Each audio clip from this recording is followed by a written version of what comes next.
Hello दोस्तों, कैसे हैं आप सब। स्वागत है आप सभी का कॉमिक वर्ल्ड चैनल पर। तो चलिए दोस्तों, शुरू करते हैं मनोज कॉमिक्स में डार्क टेल सीरीज में आधी बिल्ली। आधी बिल्ली। आधी रात के समय दरवाजे पर दस्तक सुनकर इंस्पेक्टर सावंत जागा था। ठक ठक। इस समय कौन आ गया। अपने मित्र प्रोफेसर अमिताभ को देखकर वह हैरान रह गया। अमित, सब ठीक तो है ना? ये क्या हालत बना रखी है? कुछ ठीक नहीं है सावन, कुछ ठीक नहीं है। मैंने शीतल की हत्या कर दी, उसे मार डाला। क्या बकवास कर रहे हो, मुझे पूरी बात बताओ। सावन, मैं पिछले कई वर्षों से इस थ्योरी पर काम कर रहा था कि जिस प्रकार आवाज़ें और चित्र यात्रा करते हैं, उसी तरह मैटर भी सफ़र कर सकता है। आखिर मैंने एक ऐसा तरीका खोज निकाला जिसकी मदद से मैटर को आवाज़ एवं चित्र की भांति एक स्थान से दूसरे स्थान पर ट्रांसमिट किया जा सकता था। यह बताते हुए अमित पिछली घटनाओं को याद करने लगा। मैटर ट्रांसमीटर मैंने अपनी प्रयोगशाला के एक कमरे में लगाया था। अब यह प्रयोग के लिए तैयार है। पहला प्रयोग मैंने एक निर्जीव वस्तु पर करने का निर्णय किया था। इस गुलदान को ट्रांसमिट करता हूँ। पूरी तैयारी के बाद मैंने प्रयोग आरंभ किया। Here we go. Click. Matter transmitter से निकले प्रकाश के प्रभाव से गुलदान के एटम बिखर गए थे और पलक झपकते ही वहाँ से गायब हो गए थे। गुलदान ट्रांसमिट हो गया। मैं अपने बेडरूम की ओर भागा, जहाँ मैंने मैटर रिसीविंग सेट रखा हुआ था। बेडरूम में मौजूद है गुलदान देखकर मैं खुशी से चिल्ला उठा था। याहू, मैं सफल हो गया। शोर सुनकर शीतल वहां आ गई। क्या मैं इस तरह खुश होने का कारण जान सकती हूँ? मुझे बधाई दो शीतल, मेरा प्रयोग सफल रहा। मैंने उसे पूरी बात बताई, फिर वह गुलदान दिखाया। देखो, मैंने इसे प्रयोगशाला से यहाँ ट्रांसमिट किया है। Oh my dear husband, you are great. अभी ग्रेट नहीं हूँ। अगर मैं जीवित चीज़ों को ट्रांसमिट करने में सफल हो गया तो ग्रेट कहलाऊंगा। मैं किसी जीवित प्राणी पर अपना प्रयोग करना चाहता हूँ शीतल। तो फिर करो, मैं तुम्हारे सामने खड़ी हूँ। नहीं शीतल, मैं इतना बड़ा रिस्क नहीं ले सकता। हाँ, तुम्हारी इस बिल्ली पूसी पर नो। अगर इसमें रिस्क है तो मैं पूसी को नहीं दूंगी। तुम अपने कुत्ते टॉमी पर यह प्रयोग क्यों नहीं करते? बात मेरी समझ में आ गई और मैं अपने बुलडॉग टॉमी को ले आया। Woof. Be a good boy Tommy, sit down. Matter transmitter के नीचे टॉमी को बिठाकर मैंने स्विच दबा दिया और प्रकाश के प्रभाव से टॉमी के एटम अलग होने लगे। हम दोनों दौड़कर बेडरूम में पहुंचे। वाह, oh God, you have done it Amit, you are great. Tommy के एटम तेजी से ट्रांसमिट होते जा रहे थे। आज तुम्हारा जन्मदिन है शीतल, और अपने इस आविष्कार के समस्त अधिकार मैं तुम्हें उपहार में देना चाहता हूँ। इससे होने वाली पूरी आय की मालकिन तुम होगी। Thank you dear. अब तो तुम्हारा प्रयोग सफल हो चुका है। क्या इंसान को भी इससे ट्रांसमिट किया जा सकता है? हाँ, अब मैं ये बात विश्वास के साथ कह सकता हूँ। तो मैं इस प्रयोग के लिए तैयार हूँ। मैं वह पहला इंसान कहलाना पसंद करूंगी जिसके एटमों ने आवाज़ की भांति यात्रा की है। मैं शीतल की इच्छा पूरी करने के लिए तुरंत तैयार हो गया। यहाँ ट्रांसमीटर के नीचे आ जाओ शीतल। पूसी को यहीं बिठा देती हूँ। पूसी को दूर तिपाई पर बिठाकर वह मैटर ट्रांसमीटर के नीचे आ खड़ी हुई। रेडी? Yes dear. इधर मैंने स्विच दबाया, उधर उसका मगध पूसी ने अपने स्थान से छलांग लगाई। शीतल के साथ ही पूसी भी मैटर ट्रांसमीटर की रेंज में आ चुकी थी और शीतल के साथ साथ उसके एटम भी बिखर गए थे। ओह! मेरे को समझने से पूर्व ही उनके एटम वहाँ से ट्रांसमिट हो चुके थे। मैं घबराकर बेडरूम की ओर दौड़ पड़ा। हे भगवान, कुछ अनर्थ ना हो जाए। बेडरूम का दृश्य देखकर मेरे मुंह से चीख निकल पड़ी। हे भगवान, ये क्या हो गया? मैं समझ गया था कि बिल्ली और शीतल के एटम आपस में मिल जाने के कारण ये स्थिति बनी थी। घबराओ मत डार्लिंग, मैं कोई ऐसी तरकीब निकाल लूंगा जिससे ट्रांसमीटर में डालने के बाद तुम दोनों के एटम्स को अलग किया जा सके। मैं अभी कुछ करता हूँ। पूसी के शरीर से शीतल के एटम अलग करने के लिए मैंने उसे देखना चाहा तो ओ गॉड, पूसी कहाँ गई? शायद कमरे से बाहर चली गई है। किसी ने उसे देख लिया तो। पूसी को लाने के लिए मैं बाहर भागा। पूसी! अपनी हालत से घबराई पूसी घिसटती हुई कोठी के लॉन में पहुंच चुकी थी। म्याऊं। टॉमी भी लॉन में था। उसने उस विचित्र प्राणी को देखा तो उस पर झपट पड़ा था। म्याऊं। पलक झपकते ही उसने पूसी को फाड़ डाला था। टॉमी! हे भगवान, ये क्या हो गया? अब मैं शीतल की जीवित अंग कहाँ से लाऊंगा? मैं इस बात को अच्छी तरह से समझता था कि अब शीतल कभी ठीक नहीं हो सकेगी। इस हालत में वो दुनिया के लिए तमाशा बन गई है। उसका जीवन बर्बाद हो चुका है। मैं अपनी प्रिय पत्नी को नारकीय जीवन जीते नहीं देख सकता। शीतल को इस भयानक रूप से मुक्ति दिलानी होगी। तब मैंने वह दुखद और सांसारिक दृष्टिकोण से क्रूर निर्णय लिया और शीतल को प्रयोगशाला में ले आया। घबराओ नहीं शीतल, मैं तुम्हें ठीक कर लूँगा। उसे प्रयोगशाला में छोड़कर मैं वापस बेडरूम में पहुंचा। इस रिसीवर को नष्ट करके ही शीतल को मुक्ति दिलाई जा सकती है। पेट्रोल छिड़क कर मैंने वहाँ आग लगा दी, भक, और शीतल के पास पहुँच गया। मुझे क्षमा कर देना प्रिय, बड़ा वैज्ञानिक बनने की इच्छा ने मुझे बहुत छोटा बना दिया है। अपनी इस असफलता और भूल के लिए मैं स्वयं को कभी क्षमा नहीं करूँगा। फिर मैंने स्विच दबाया और मेरी प्रिय पत्नी के शरीर के एटम बिखर गए। अलविदा शीतल, तुम्हारे एटम अब कभी एकत्र नहीं हो सकेंगे, क्योंकि उनको रिसीव करने वाला रिसीविंग सेट जलाकर नष्ट कर डाला है मैंने। बेडरूम में लगी आग अब पूरे घर में फैल रही थी। ये मेरी पूरी कहानी है सावन। पिछले दरवाजे से निकलकर मैं तुम्हारे पास आ गया हूँ। तुम मुझे शीतल की हत्या के अपराध में कानून के हवाले कर दो। नहीं अमित, तुम तो पहले ही अपने किए की सज़ा भुगत रहे हो। तुमने जो पीड़ा झेली है मुझे उसका एहसास है। काश तुम वैज्ञानिक इस तथ्य को समझने लगो कि विज्ञान प्रकृति से बड़ा नहीं है, होता वही है जो प्रकृति चाहती है। समाप्त। अगली कहानी है उड़न तश्तरी। रूपनगर का सबसे बड़ा builder Mahipal Singh Roopnagar police station में इंस्पेक्टर राणा से मिलने आया था। मेरा नाम महिपाल सिंह है इंस्पेक्टर। मैं शहर के बाहर अपने फार्म हाउस पर रहता हूँ। आपसे मिलकर खुशी हुई मिस्टर सिंह। बताइए हम आपके लिए क्या कर सकते हैं। मैं रिपोर्ट लिखवाना चाहता हूँ। मेरे फार्म हाउस में 3 बार एक उड़न तश्तरी उतर चुकी है। वॉट? उड़न तश्तरी? जी हाँ, उड़न तश्तरी। जब वह हमारे लॉन में उतरती है तो हमारा चलता हुआ टीवी बंद हो जाता है। फिर उस उड़न तश्तरी में से एक विचित्र प्राणी बाहर निकलता है और कुछ देर मैदान में रुककर वापस चला जाता है। महिपाल सिंह की बातें सुनकर इंस्पेक्टर राणा झल्ला उठा था। Stop this nonsense mister Singh. शायद आप पुलिस से मजाक करने का अंजाम नहीं जानते। मैं मजाक नहीं कर रहा हूँ इंस्पेक्टर। यदि आपको मेरी बात पर यकीन ना हो तो आप मेरी पत्नी से पूछ सकते हैं। वह भी 3 बार उस विचित्र प्राणी को देख चुकी है। इंस्पेक्टर राणा उसकी बेसिर पैर की बकवास सुनकर तंग आ चुका था, इसलिए पीछा छुड़ाने के लिए उद्देश्य से पूछा। ऑल राइट, मैं आपकी बात मान लेता हूँ। अब बताइए आप मुझसे क्या चाहते हैं। मैं चाहता हूँ आप मेरे फार्म हाउस पर पहरा लगा दें। हो सकता है वह प्राणी किसी दिन मुझे या मेरी पत्नी को नुकसान पहुँचा दे। ठीक है, हम इस विषय पर सोचेंगे और अगर ज़रूरी हुआ तो पहरा भी बिठा देंगे। अब आप जा सकते हैं। ओके, लेकिन याद रहे कि मैं अपने कंप्लेंट लिखवा चुका हूँ। अगर मुझे या मेरी पत्नी को कुछ हो गया तो इसके जिम्मेदार आप होंगे। महिपाल को जाते देख इंस्पेक्टर राणा ने चैन की सांस ली थी। साला सनकी, मुझे किससे सुना रहा है। किंतु महिपाल सनकी नहीं था। यह उसकी योजना का प्रथम चरण था। वह पुलिस स्टेशन से सीधा फार्म हाउस पहुंचा, जहां उसकी चिड़चिड़ी पत्नी ने झल्लाकर उसका स्वागत किया। आ गए मटर गश्ती करके। मैं काम से गया था। शाम के समय महिपाल फार्म हाउस की कॉटेज से बाहर निकला। अब योजना का दूसरा चरण पूरा करना है। वह सीधा गैराज में पहुंचा और कोदाल उठाकर एक कोने में दीवार के साथ जमीन खोदने लगा। काफ़ी मेहनत के बाद उसने कब्र के आकार का गड्ढा खोद लिया। मेरी पत्नी की कब्र तैयार हो चुकी है। वास्तव में अपनी चिड़चिड़ी और दौलतमंद पत्नी से पीछा छुड़ाने के लिए वह उसकी हत्या की योजना बना चुका था। आज रात लता को मारकर इस गड्ढे में दबा दूंगा और फिर पुलिस स्टेशन जाकर इंस्पेक्टर से कहूँगा कि तुमने मेरी बात पर ध्यान नहीं दिया। आज फिर मेरे लॉन में उड़न तश्तरी उतरी थी और वह विचित्र प्राणी मेरी पत्नी को उठाकर ले गया। इधर अपनी मौत से बेखबर लता टीवी देखने में व्यस्त थी। महिपाल किसी भूत की भांति दबे पाव उसके पीछे पहुंचा था। गर्दन में मफलर डालकर गला घोंट दूंगा। वह जैसे ही कुर्सी के पीछे पहुंचा, अचानक टीवी स्क्रीन पर एक रोशनी का झमाका हुआ। छाए! अरे! अपने मनोरंजन में खलल पड़ता देख लता चिल्लाती हुई उठी थी। यह टीवी को क्या हो गया है? टीवी के नॉब इधर उधर घुमाने के लिए बाद उसने पलट कर महिपाल को देखा। यहाँ खड़े आंखें क्या घुमा रहे हो? छत पर जाकर एंटीना चेक करो, टीवी खराब हो गया है। इस समय छत पर? हाँ, तुम्हें तो रात के समय बाहर निकलते हुए डर लगता है। मैं ही देखती हूँ। लगता है आज मेरा काम नहीं बनेगा। रुको, मैं भी साथ चलता हूँ।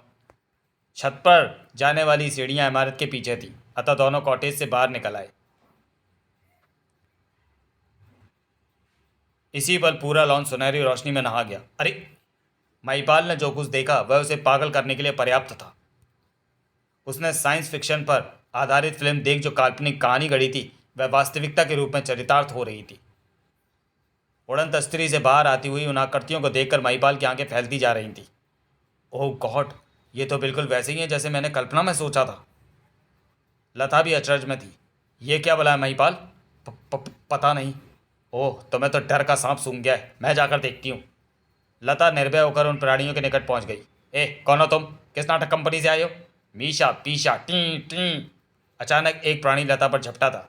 ई! लता को जकड़े हुए वह उसे खींचकर उड़न तश्तरी की ओर ले जाने लगे। पाल, बचाओ! देखते ही देखते सभी उड़न तश्तरी के भीतर समा गए। खट! फिर एक झन्नाटे के साथ उड़न तश्तरी ऊपर उठी। ज़ूज़! और आकाश में जाकर गायब हो गई। उड़ गई? महिपाल को स्वयं को संभालने में कुछ देर लगी थी। अब उसके मन में खुशी की लहर उठ रही थी। वाह रे भगवान, तूने मुझे लता के खून से हाथ रंगने से बचा लिया। मेरा पीछा छूट गया उससे।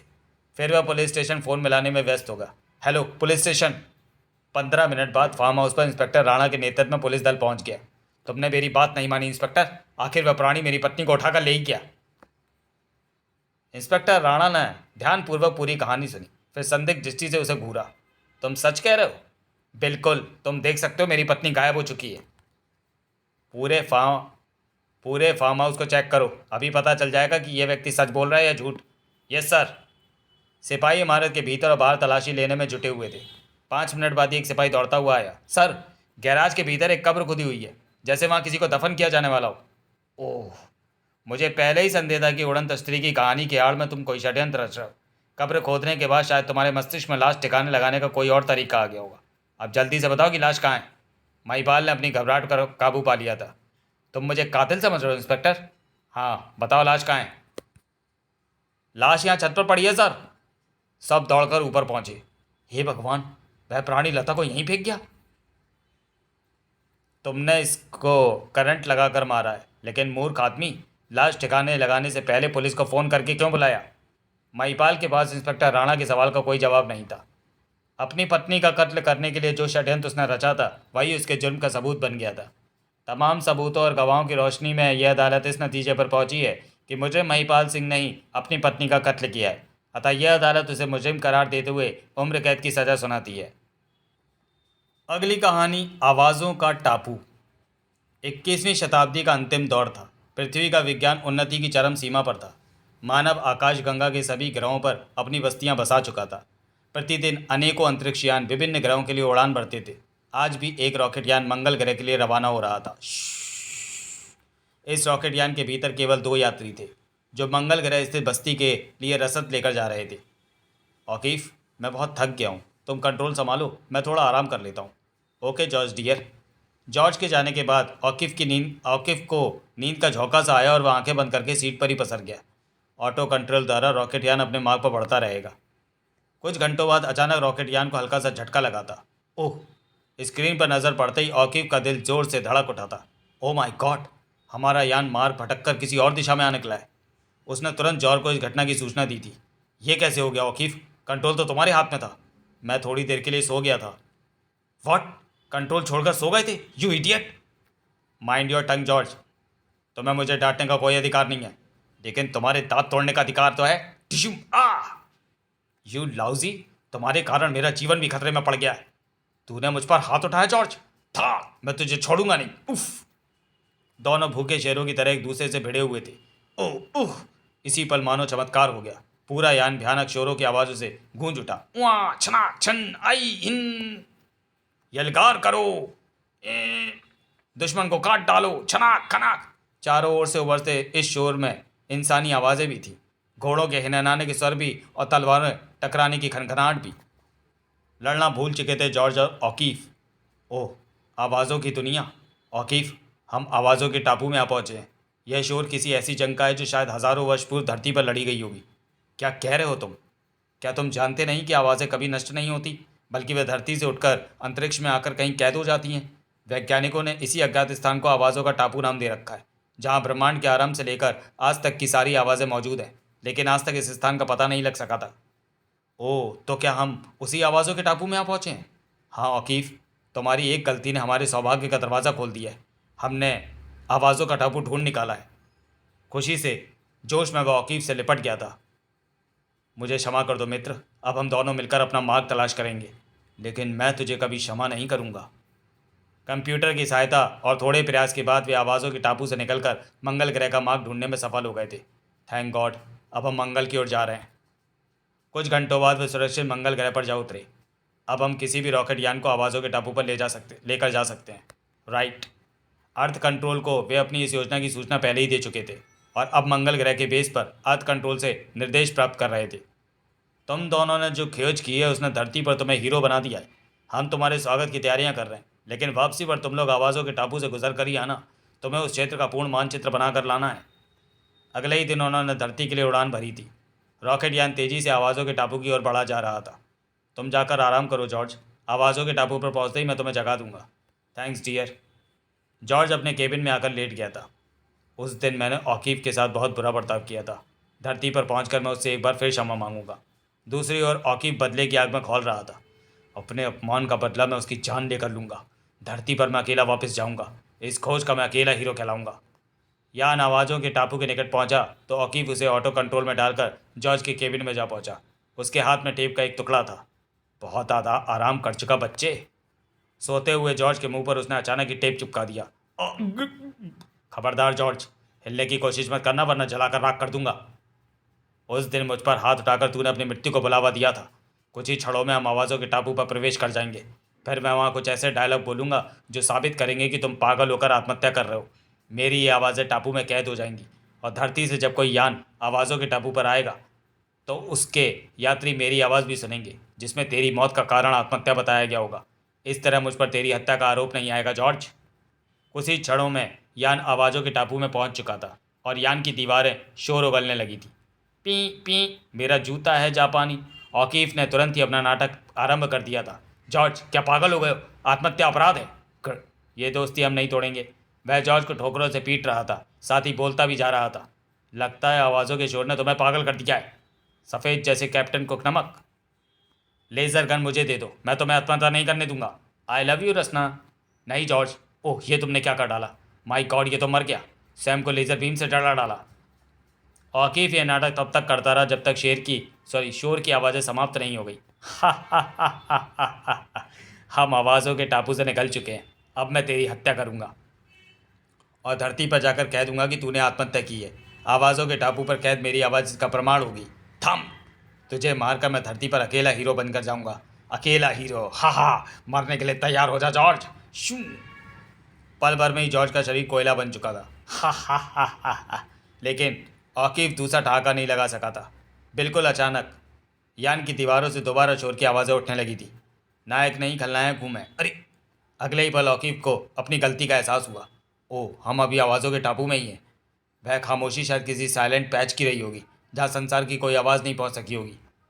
घबराकर वह कंट्रोल रूम में पहुंचा। यान घुमाकर मुझे इस साइलेंट पैच को चेक करना होगा।